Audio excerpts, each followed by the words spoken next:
semua, welcome back to Yunus Education. Di channel ini kita akan belajar seputar hal edukatif yang datang dari dunia pendidikan. Pada video kali ini, kita akan kembali membahas mengenai update tenaga honorer.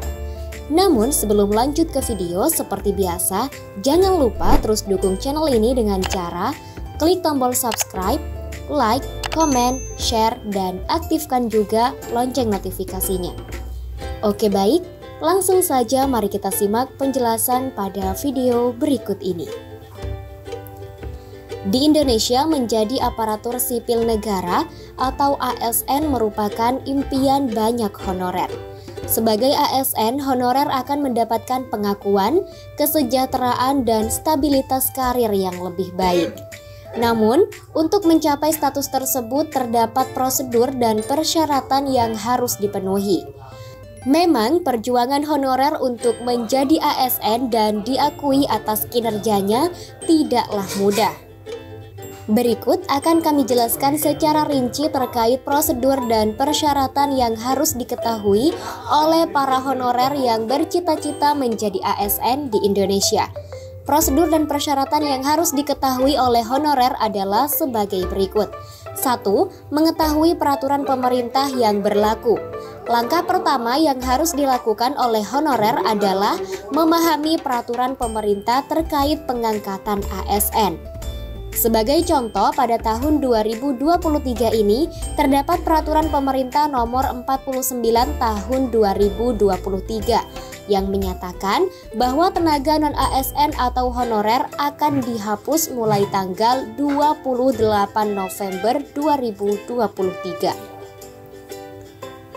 Memahami peraturan tersebut menjadi penting agar honorer dapat mengikuti prosedur yang sesuai dan mengambil tindakan yang tepat.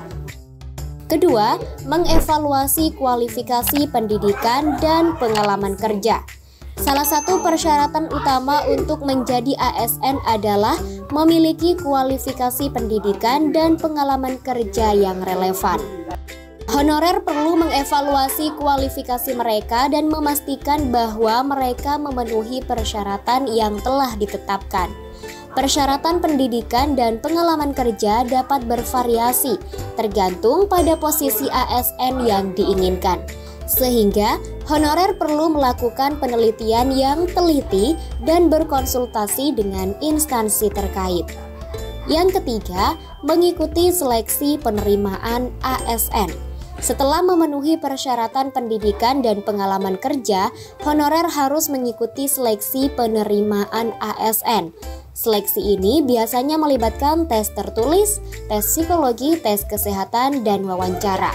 Honorer juga perlu mempersiapkan diri dengan baik untuk menghadapi seleksi tersebut, termasuk memperdalam pengetahuan tentang materi yang akan diuji dan melatih kemampuan tes yang diperlukan. Mengikuti kursus persiapan atau mengikuti bimbingan seleksi dapat juga menjadi langkah yang bijaksana. Kemudian yang keempat, menyiapkan dokumen pendukung. Selain mengikuti seleksi, honorer juga harus menyiapkan dokumen pendukung yang diperlukan untuk pengajuan menjadi ASN. Beberapa dokumen yang biasanya diminta termasuk ijazah, transkrip nilai, sertifikat pelatihan atau kursus yang relevan, surat pengalaman kerja, dan identitas pribadi seperti kartu tanda penduduk atau KTP dan kartu keluarga atau KK. Penting juga untuk memastikan bahwa dokumen-dokumen ini lengkap dan valid agar pengajuan menjadi ASN dapat berjalan lancar. Yang kelima, melengkapi administrasi pengangkatan ASN. Setelah berhasil lulus seleksi dan memenuhi persyaratan lainnya, honorer harus melengkapi administrasi pengangkatan ASN. Hal ini meliputi pengisian berbagai formulir, melakukan pemeriksaan kesehatan, serta melaporkan diri ke instansi terkait untuk proses administratif lainnya. Honorer harus memastikan bahwa semua proses administrasi dilakukan sesuai dengan petunjuk yang diberikan dan mengikuti waktu yang ditetapkan. Keenam, menerima pengumuman dan penempatan. Setelah melalui seluruh proses seleksi dan administrasi, honorer akan menunggu pengumuman resmi mengenai pengangkatan menjadi ASN. Pengumuman ini biasanya mencakup nama-nama honorer yang diterima, posisi ASN yang akan diisi, dan penempatan kerja. Honorer harus mengikuti pengumuman ini dengan seksama dan mengikuti petunjuk yang diberikan untuk proses selanjutnya, termasuk juga menghadiri orientasi atau pelatihan yang mungkin dijadwalkan. Ketujuh, mengikuti pendidikan dan pelatihan lanjutan. Setelah resmi menjadi ASN, honorer akan mengikuti pendidikan dan pelatihan lanjutan yang ditetapkan oleh instansi terkait.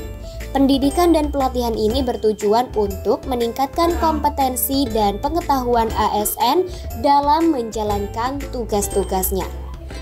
Honorer juga perlu mengikuti pendidikan dan pelatihan ini dengan serius dan berkomitmen untuk terus mengembangkan diri. Melalui proses-proses tersebut, honorer memiliki kesempatan untuk menjadi ASN di Indonesia. Honorer harus memiliki pemahaman yang jelas tentang prosedur dan persyaratan yang harus dipenuhi, serta mempersiapkan diri dengan baik untuk menghadapi tantangan yang ada. Meskipun perjalanan menuju status ASN mungkin tidak mudah, keberhasilan tersebut akan membawa dampak positif dalam karir dan kesejahteraan honorer. Semoga video ini memberikan gambaran yang baik dan membantu bagi para honorer dalam mengejar impian mereka untuk menjadi ASN yang diakui di Indonesia.